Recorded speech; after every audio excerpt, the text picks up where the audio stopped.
Hello बच्चों, कैसे हो? आपका स्वागत है त्रिपाण स्टडी सेंटर में। आज जो आपके समक्ष टॉपिक प्रस्तुत हुआ है कई मानने में काफ़ी महत्वपूर्ण है हर एक एग्जाम व्यू से। ठीक है, इसमें हम हर एक बात पे विस्तारपूर्वक चर्चा करेंगे और वो सारे जो है पहलू पर विचार करेंगे जो अब तक अछूता था। तो चलिए देखते हैं हमारा आज टॉपिक क्या है। सिखों की संगत और पंगत प्रणाली काफ़ी महत्वपूर्ण है। इसके अंतर्गत सर्वप्रथम हम संगत के बारे में जानेंगे विस्तार पूर्वक और समझेंगे। लेकिन देखा जाए तो सिख धर्म के स्थापक गुरु नानक देव जी ने दो महत्वपूर्ण प्रशंसनीय एवं उल्लेखनीय प्रणाली संगत और पंगत का शुभ आरंभ किया, जो सिख धर्म के विकास तथा प्रसार में बहुत ही सहायक सिद्ध हुआ। कहते हैं संगत तथा पंगत की स्थापना गुरु नानक द्वारा उठाया गया एक बहुत बड़ा क्रांतिकारी कदम था, क्योंकि गुरु नानक देव जी जानते थे कि अगर मनुष्य को एक साथ करना है तो एक साथ कई क्रियाएं भी करना जरूरी है। इसलिए उन्होंने संगत और पंगत की एक जो है क्रांतिकारी कदम उठाया। ये दोनों प्रणाली पहले गुरु नानक के निर्देश में और फिर जो है सिखों के 9 गुरुओं के जो है अंतर्गत आगे बढ़ी, जो कि काफ़ी महत्वपूर्ण है। देखा जाए तो ये काफ़ी लोकप्रिय भी हुई। कालांतर में इन प्रणालियों को पंजाब में लोगों के जीवन के विभिन्न पहलुओं पर गहरा प्रभाव छोड़ा और सिखों का कोई भी धार्मिक और सामाजिक आयोजन संगत तथा पंगत के बिना पुण्य नहीं मानी जाती है।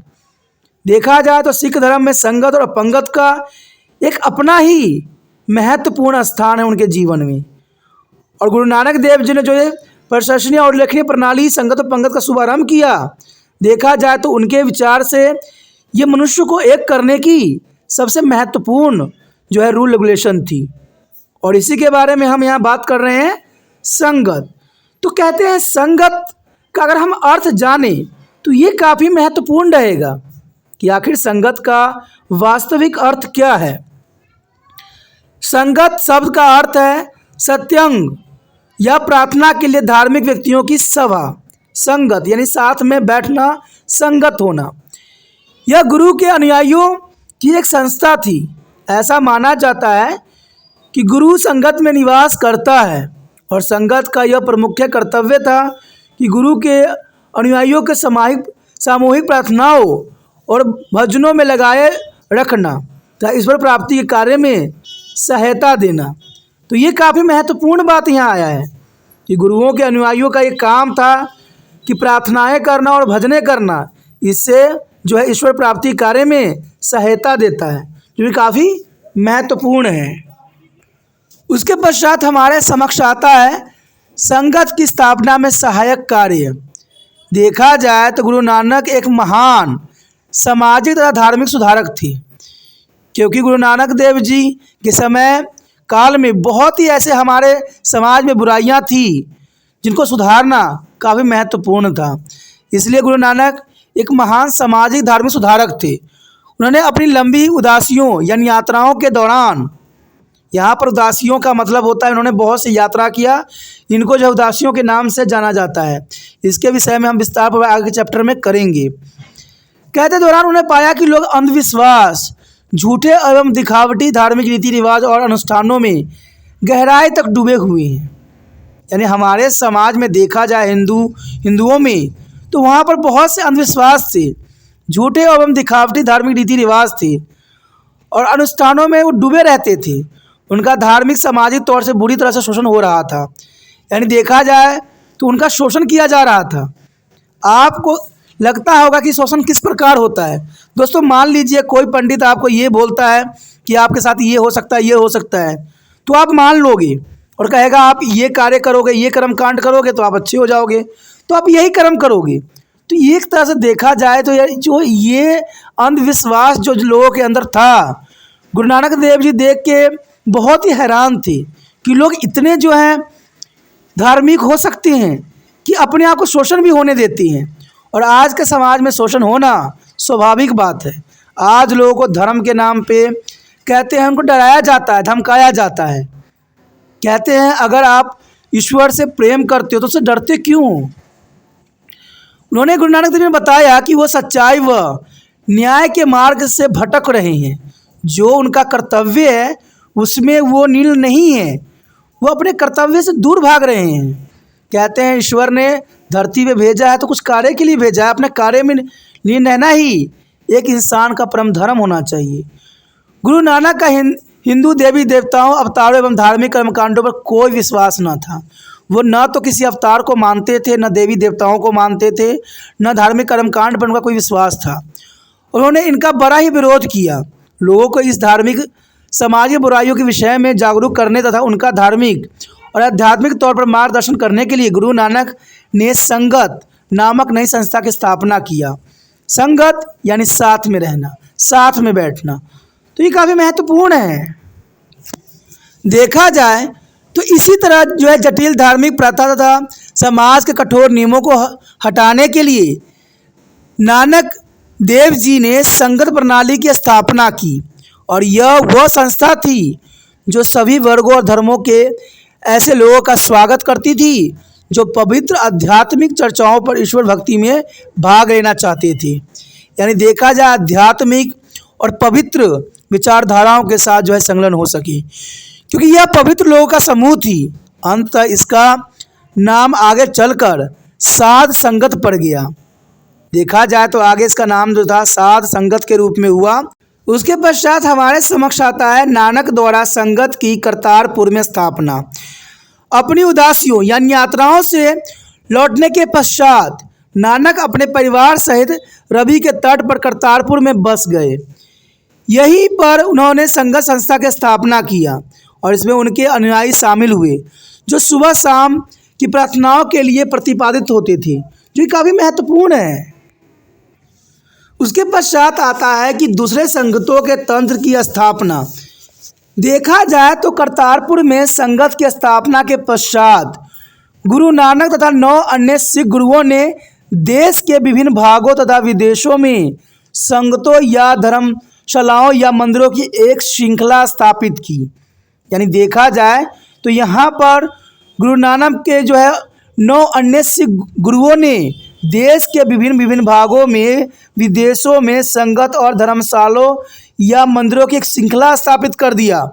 इवन देखें तो कश्मीर, सरहिंद, थानेसर, दिल्ली, फतेहपुर सीकरी, आगरा, बनारस, रामपुर, गुजरात, लखनऊ, प्रयाग, पटना, ढाका, कामरूप, सूरत, बिहार, मद्रास, रामेश्वरम, काबुल, जलालाबाद, फारस की खाड़ी, काठमांडू आदि उल्लेखनीय संगतें हैं। देखा जाए तो पूरे विश्व में इसकी संगत काफ़ी है और भारत में इसकी शाखाएँ काफ़ी है। तो इसे पता लगता है कि ये संगत काफ़ी प्रचलित हुई और इन संगतों में सिख नियमित रूप से मिलते तथा जो है पूरी श्रद्धा भक्ति के साथ सुबह शाम मिलजुल कर भजन गाते थे। तो ये भजन में उनको बहुत ही शांति मिलती थी, आनंद मिलती थी, और ये काफ़ी महत्वपूर्ण है। आगे जो हमारे समक्ष आया है संगत का सुसंगठित एवं उच्च स्तरीय प्रबंधन। देखा जाए तो संगत का प्रबंधन बड़े ही सुव्यवस्थित एवं सुसंगठित तरीकों से किया जाता था। प्रत्येक संगत को एक समर्पित सिख नेता को सौंपा जाता था जो गुरु नानक की शिक्षाओं के अनुसार लोगों का मार्गदर्शन करता था, और पूरे देश में गुरु नानक की शिक्षाओं का प्रचार प्रसार के लिए सिखों की नियुक्ति किया जाता था।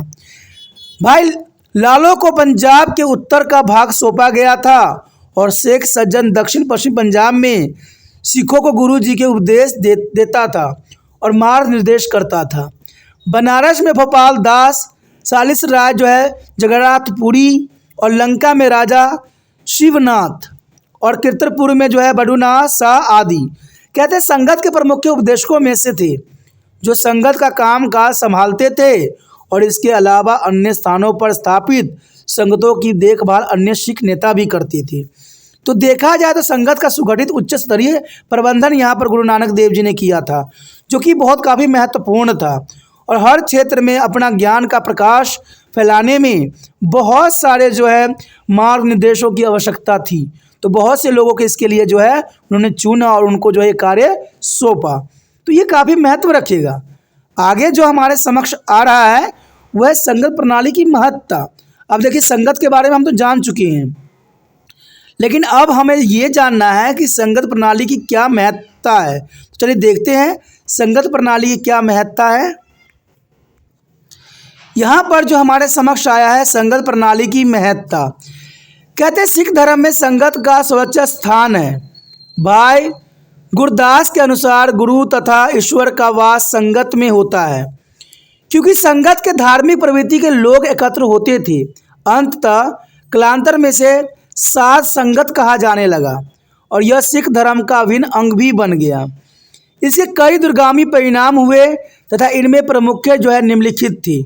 सबसे पहले देखें तो इसका सबसे महत्वपूर्ण बात आती है, गुरु नानक की शिक्षाओं के प्रचार प्रसार का एक माध्यम बना। संगत जो था गुरु नानक की शिक्षाओं के प्रचार प्रसार का एक महत्वपूर्ण साधन बना।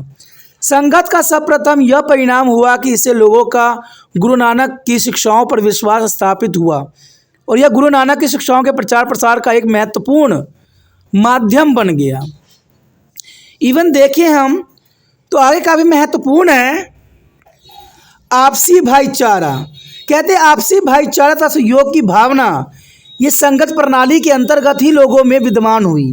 संगत का एक अन्य महत्वपूर्ण एवं विशेष प्रभाव यह पड़ा कि इससे सिखों में सहयोग, भाईचारे तथा एकता की भावना का जो है विकास हुआ।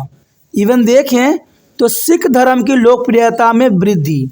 संगत संस्था ने सिख धर्म की लोकप्रियता को बढ़ाने में अपना बहुत ही महत्वपूर्ण भूमिका अदा की। देखा जाए अगर अगले पॉइंट पे नज़र दौड़ाएं तो कहते हैं जाति प्रथा इससे कमज़ोर करना, क्योंकि संगत का सबसे महत्वपूर्ण उद्देश्य और महत्व ये था कि जाति प्रथा को इन्होंने कमज़ोर कर दिया। संगत संस्था का सबसे उल्लेखनीय प्रभाव यह हुआ कि इससे जाति प्रथा कमज़ोर पड़ने लगी, क्योंकि संगतों में सभी धर्म, जाति, रंग व वर्ग के लोग एक साथ बैठकर ईश्वर की प्रार्थना करते थे और इनमें ऊंच नीच, अमीर गरीब आदि का कोई भेदभाव नहीं होती थी।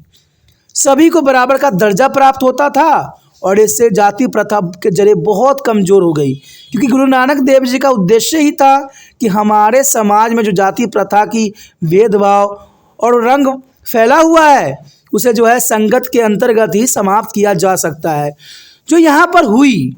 और ये जो है जाति प्रथा कमज़ोर करने में संगत प्रणाली ने काफ़ी महत्वपूर्ण योगदान दिया। उसके पश्चात आता है हमारे समक्ष लोगों पर हितकारी तथा अच्छा प्रभाव। लोगों के व्यक्तित्व तथा चरित्र पर बड़ा ही अच्छा प्रभाव पड़ा, क्योंकि संगत एक धार्मिक, आध्यात्मिक तथा संत लोगों का मिलन स्थल थी, जो धार्मिक चर्चाओं में भाग लेते थे, प्रार्थना करते थे तथा अन्य सामाजिक कार्य भी किया करते थे। ऐसी संगतों में अच्छे लोगों के प्रभाव में रहकर समाज के बुरे चरित्र के लोगों की भी सुधारने का अवसर प्राप्त हुआ।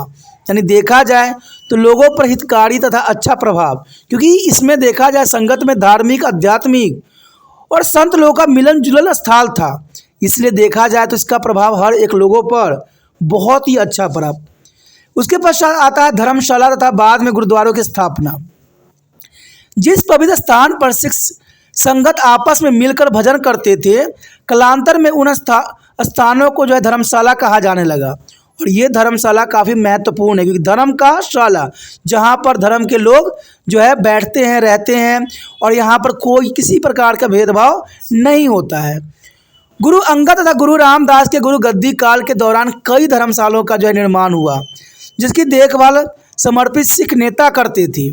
जैसे जैसे समय बीतता गया, इन धर्मशालाओं को गुरुद्वारा कहा जाने लगा और यह संगत जो है मिलकर गुरुवाणी का पाठ करते थे तथा कीर्तन या दूसरे सामाजिक व धार्मिक क्रियाकलाप आयोजन करते थे। तो धर्मशालाओं का स्थापना करना यहाँ पर काफ़ी महत्वपूर्ण साबित हुआ। उसके पश्चात हमारे समक्ष आता है समानता व लोकतंत्र के सिद्धांत का प्रसार।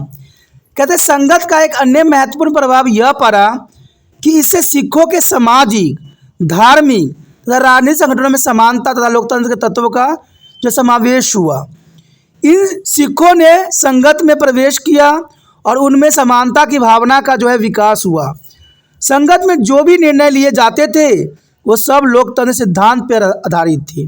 तो देखा जाए समानता एवं लोकतंत्र के सिद्धांत का प्रसार कहते संगत के अंतर्गत ही हुआ, जो काफ़ी महत्वपूर्ण है। आगे देखें तो संगत सिख धर्म की एक महत्वपूर्ण संस्था थी। कालांतर में संगत सिख धर्म की एक महत्वपूर्ण संस्था बन गई।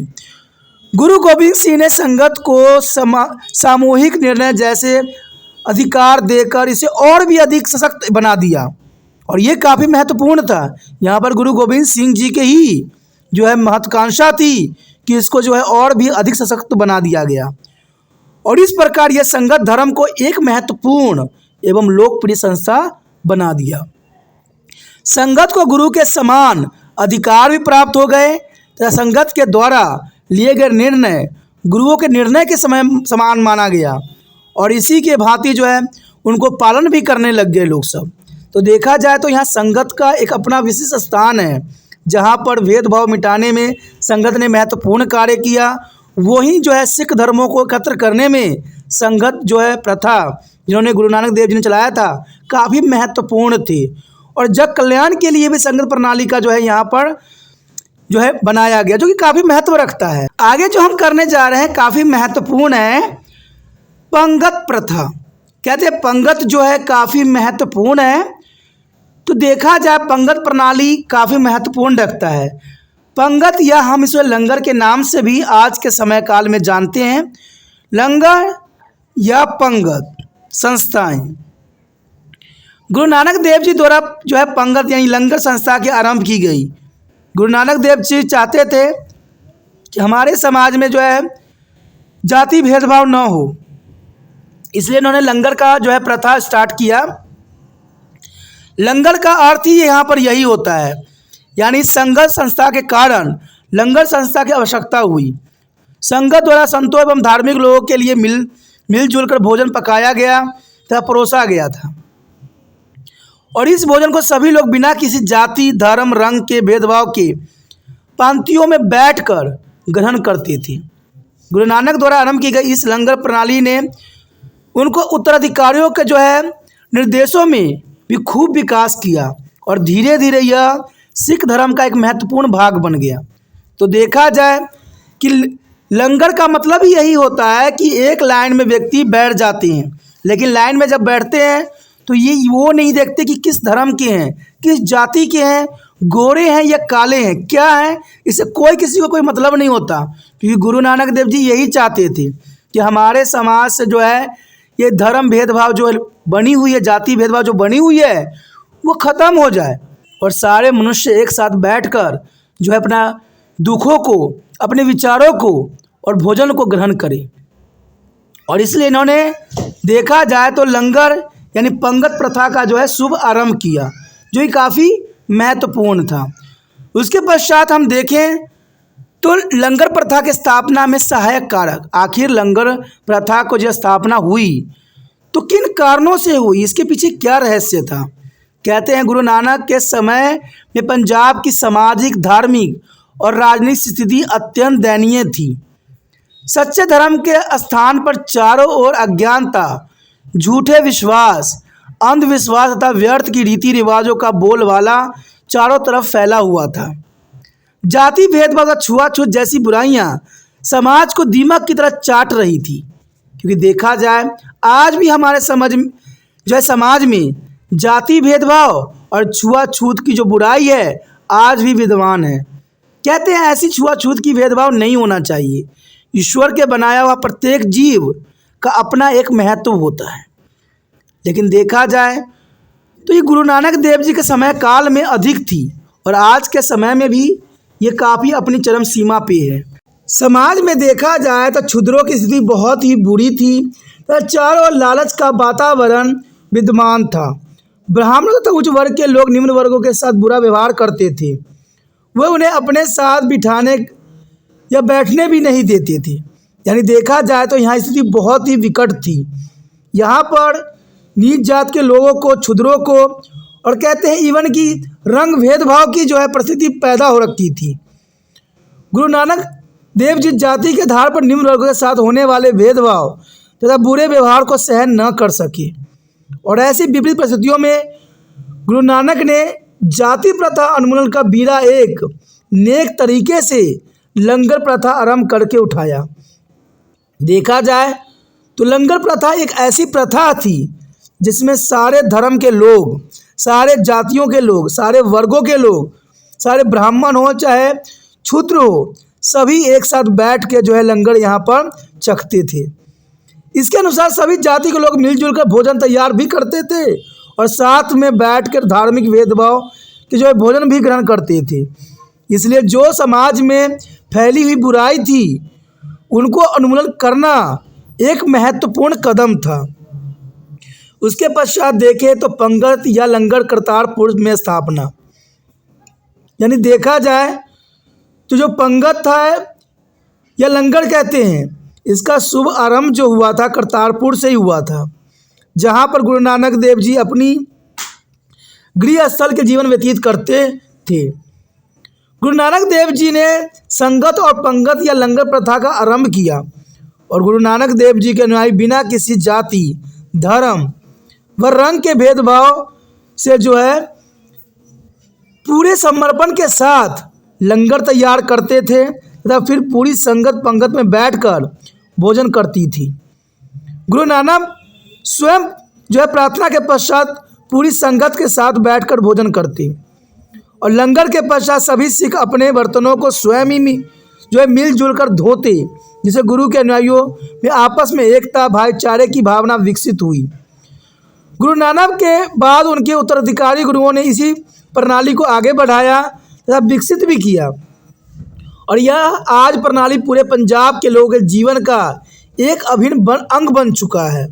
तो देखा जाए ये लंगर प्रथा जो थी काफ़ी महत्वपूर्ण थी, जहाँ पर हर धर्म के लोग जो है साथ में बैठकर भोजन भी चखते थे, इवन देखा जाए तो साथ में जो है मिलजुल के भोजन बनाते भी थे।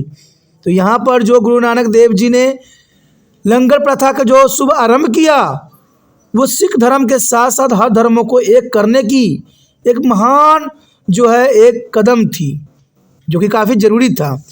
अगर इन बातों को एनालाइज करते हुए लंगर प्रणाली की महत्ता की बात करें तो ये जानना हमारे लिए बहुत ही रोचक रहेगा कि लंगर प्रणाली की महत्ता क्या थी। तो चलिए देखते हैं लंगर प्रथा की महत्ता। यहाँ पर जो हमारे समक्ष अगला पॉइंट आया है, लंगर प्रणाली की महत्ता। कहते हैं लंगर संस्था या निःशुल्क रसोई का अपना एक महत्व है। लंगर संस्था या निःशुल्क रसोई का अपना एक महत्व होता है और इसकी शुरुआत से ही लंगर ये प्रथा विकसित होती रही और आज इसका सिख धर्म में अपना ही एक महत्वपूर्ण स्थान है। इसके मुख्य प्रभाव कुछ इस प्रकार हम देख सकते हैं। सर्वप्रथम सिखों में आपसी एकजुटता, इसे भाईचारे तथा एकता की भावना विकसित हुई और लंगर प्रथा से सिखों में आपसी एकजुटता, भाईचारे तथा एकता की भावना का जो है विकास हुआ। इससे वो आपस में संगठित हुए तथा उनसे एकात्मक भावना भी पैदा हुआ। तो देखा जाए सिखों में आपसी एकजुटता लंगर का ही सबसे महत्वपूर्ण कदम था। उसके पश्चात देखें तो जाति प्रथा पर गहरा प्रभाव। जाति प्रथा पर गहरा प्रभाव, क्योंकि लंगर प्रणाली का सबसे अधिक प्रभाव पड़ा तो जाति प्रथा पे पड़ा। अब सोचिएगा कैसे। अब देखिए लोग जो है लंगर में स्वयं ही भोजन बनाते थे, उसमें कई धर्म के लोग होते थे और कई धर्म के लोग जो है लंगर को चखते थे और इवन जो जूठा बर्तन होता था सब मिलजुल के जो है उसको साफ करते थे। तो यहाँ पर देखा जाए तो जाति प्रथा पर गहरा प्रभाव जो है लंगर प्रथा के कारण हुई। गुरु नानक द्वारा आरंभ की गई लंगर संस्था में समाज में व्याप्त जाति पति और तथा छुआछूत पर बहुत ही बड़ा प्रभाव और बाढ़ हुआ, क्योंकि सभी लोग बिना किसी भेदभाव के एक साथ बैठकर भोजन करते थे और इसके परिणाम स्वरूप जाति प्रथा कमजोर पड़ने लगी तथा काफ़ी हद तक कम होती चली गई। इसे समाज में व्याप्त ऊंच नीच और अमीर गरीब जैसे भेदभाव खत्म होने लगे और आज भी देखा जाए तो यहाँ पर इसी तरह का जो है हमें दृश्य देखने के मिलता है कि ऊंच नीच अमीर गरीब के लोग जो होते हैं साथ में बैठकर जो है भोजन ग्रहण करते हैं और ये लंगर प्रथा का ही महत्ता था जिसके कारण ये सब होना संभव हो पाया। उसके पश्चात हमारे समक्ष आता है समाज सेवा की भावना जागृति। ये काफ़ी महत्वपूर्ण है कि समाज सेवा की भावना जागृत हुई। लंगर प्रथा का एक परिणाम यह भी हुआ कि इससे सिखों में समाज सेवा की भावना जागृति हुई। सभी सिख मिलजुल कर लंगर तैयार करते हैं, परोसते हैं व खाते थे, और लंगर चखने के पश्चात बर्तन धोना तथा अन्य सेवा भी मिलकर ही करती हैं। तो देखा जाए तो सिखों में जो है समाज सेवा की जो भावना है लंगर प्रथा के अंतर्गत ही उत्पन्न हुआ। नानक धर्म की लोकप्रियता। कहते हैं लंगर प्रणाली ने गुरु नानक के धर्म को लोकप्रिय बना दिया और इससे धर्म को एक विशेष संप्रदाय की पहचान दी। तो ये काफ़ी महत्वपूर्ण रहेगा। इवन देखा जाए तो दान का माध्यम। लंगर प्रणाली का एक अन्य महत्वपूर्ण प्रभाव यह था कि अब सिखों ने हिंदू संस्थाओं को दान देना बंद कर दिया और इसके स्थान पर लंगरों में खुले दिल से दान देने लगे। तो दान का माध्यम बदला। पहले सिख लोग जो थे हिंदू संस्थाओं को दान दिया करते थे, और उसके पश्चात जब इनका धर्म में इतना कुछ जो है विकास हुआ तो इन्होंने जो है लंगरों के लिए जो है खुले दिल से दान करना आरंभ कर दिया, जो कि काफ़ी महत्वपूर्ण था। इवन देखे तो शरण तथा सहायता स्थल। कहते हैं लंगर संस्थाएं गरीब और ज़रूरतमंदों की सहायता व शरण स्थल भी बन गया। कहते हैं लोगों के लिए ये काफ़ी महत्वपूर्ण बन गया कि इसके द्वारा उनको जो ज़रूरतमंद थे उनको सहायता और शरण दोनों ही प्राप्त हुआ। देखा जाए तो सिख धर्म का विकास एवं प्रचार। कहते हैं लंगर संस्था सिख धर्म के विकास, प्रसार तथा उसे लोकप्रिय बनाने में महत्वपूर्ण कारक बना, क्योंकि देखा जाए तो लंगर प्रथा के कारण ही बहुत से लोग जो थे आकर्षित हुए। गुरु नानक के पश्चात उनके 9 उत्तराधिकारियों ने इसे और अधिक प्रोत्साहित किया, जहाँ इस प्रणाली को मजबूत व ठोस बना दिया। कहते हैं इसमें सभी वर्ग के सभी धर्मों के लोग का स्वागत होता था और इसे सिख धर्म के विकास एवं लोकप्रिय होने में बहुत सहायता मिली। लंगर प्रथा के कारण ही सिख धर्म जो है इतनी अधिक प्रचलित हुआ। देखा जाए तो लंगर प्रणाली की महत्ता का संक्षेप में यहाँ पर डॉक्टर I.V. बनर्जी के शब्दों में इस प्रकार उन्होंने व्यक्त किया था कि लंगर प्रणाली ने सिख धर्म के प्रसार में बहुत ही सहायक सिद्ध हुई और यह न केवल गरीबों के लिए आश्रय स्थल था बल्कि सिख धर्म के प्रचार और प्रसार का महत्वपूर्ण साधन भी था और इसे गुरुओं के अनुयायियों के दान देने का निश्चित स्रोत भी बना। तो देखा जाए तो यहाँ पर काफ़ी महत्वपूर्ण बात है और इसको अगर हम शॉर्ट में इसके महत्ता को समझे तो जर्नल सी बात है, इसमें सिखों में आपसी एकजुटता, भाईचारा तथा एकता की भावना का विकास किया। इवन देखा जाए तो इसमें जाति प्रथा को बहुत बड़ा धक्का लगा और इसकी महत्ता की और बात करें तो इससे लोगों में समाज सेवा की भावना की जागृति हुई। इवन देखा जाए तो इससे गुरु नानक का धर्म बहुत लोकप्रिय हुआ। तो ये बहुत संक्षिप्त है इसकी महत्वता, तो ये काफ़ी महत्व रखता है एग्ज़ाम व्यू से। तो आपको हर क्वेश्चन जो है अच्छे समझना है, विचार करना है और उस एग्ज़ाम में करना है। तो इसी के साथ हमारा चैप्टर भी ख़त्म हो जाता है, जो कि काफ़ी महत्वपूर्ण था। अगर आपको समझ में आया, अच्छा लगा, अगर आप चाहते हो कि तिरपान सेंटर आपके लिए और भी महत्वपूर्ण चैनल बन जाए तो इतना बात ज़रूर ध्यान रखना कि जितना हो सके इस वीडियो को शेयर करना। जब भी वीडियो देखना शेयर ज़रूर करना। शेयर करोगे तभी दूसरे बच्चे का भी केयर होगा। कहते हैं स्वयं ही में कुछ भी नहीं किया जा सकता। जब तक हमारा देश सुचारू रूप से अच्छा नहीं होगा, आपको अच्छा बन जाने से कुछ भी नहीं होना। इसलिए प्रत्येक व्यक्ति जो है सत्य राह पे चले, अच्छा भावना रखे, यही तिरपान श्रेणी का सबसे बड़ा मकसद है। क्योंकि पढ़ने लिखने का मतलब होता है सच्चा इंसान बनना, दूसरों के प्रति प्रेम भाव की जो विचार रखना, दूसरे के लिए समर्पित रहना, दूसरे के लिए सदैव ही कार्यरत रहना। और इसमें एक काम जो आपके लिए आसान रहता है वो है इसको शेयर करना, क्योंकि दूसरे को लिए शेयर करना भी एक काफ़ी महत्वपूर्ण कार्य बन जाता है। और ना जाने किसी बच्चों को ये वीडियो मिले और समझ में आ जाए तो मेरा विश्वास है कि ज़रूर आपको धन्यवाद करेगा। अगर वो तिरपान स्टडी सेंटर को धन्यवाद करता है तो मुझ तक नहीं पहुंचता, वो आप तक पहुंचता है, क्योंकि आपने इस वीडियो को जो है उन तक पहुंचाया है।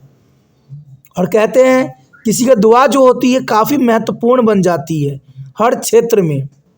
तो सोचिए नहीं, विचार ना कीजिए, जितना हो सके इस चैनल को जो है दूसरे बच्चे तक पहुँचाने में त्रिपान एसटी सेंटर को मदद कीजिए और जितना हो सके शेयर कीजिए। पहली बार मेरे चैनल पे आए हो, पहली बार वीडियो देख रहे हो, अगर समझ में आ रहा है तो जितना हो सके दोस्तों इसको सेव करने की जो है विचार रखिए। सेव कीजिएगा तभी जो है आने वाला समय में अगले वीडियो का नोटिफिकेशन मिलेगा। और इसके लिए कुछ नहीं करना होता है, चैनल को सब्सक्राइब करना होता है। और सब्सक्राइब करना बहुत ही आसान है, पता ही होगा आपको। जो रेड सब्सक्राइब का बटन दिख रहा है उसको दबाइए और त्रिपान एसटी सेंटर के साथ जुड़ जाइए।